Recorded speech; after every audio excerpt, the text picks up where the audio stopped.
জুলুম থেকে ছাড় নেই এবারে ভিখারিরও। সরকারি প্রকল্পের ঘর পেতে শাসক নেতার রক্তচক্ষু। আবাস যোজনায় পাওয়া 7,000 টাকা হাতিয়ে নেওয়ার অভিযোগ।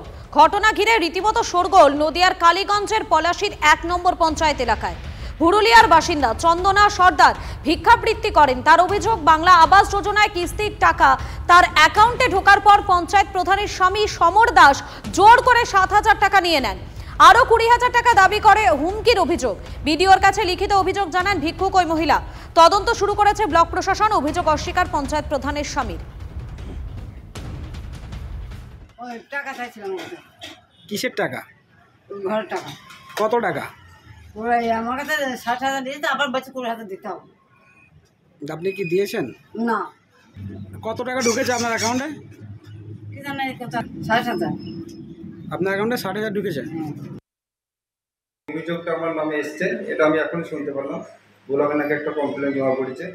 কথা হয়েছে এই বিষয়টা একবার সম্পূর্ণ ভিত্তিহীন।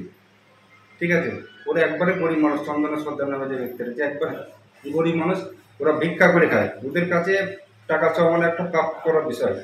তো ওরকম জায়গা থেকে আমরা দূরে আছি, কারণ ওরা এগুলো একটা সাজানো একটা পরিকল্পনা, একটা মিথ্যা একটা গল্প, এই বিষয়ে কোনো ধারণা নেই। ওই মহিলা দুটো ইনস্টলমেন্ট পেয়েছেন এবং বাড়ি কমপ্লিট করেছেন। কোনো সমস্যা হলে আমাদের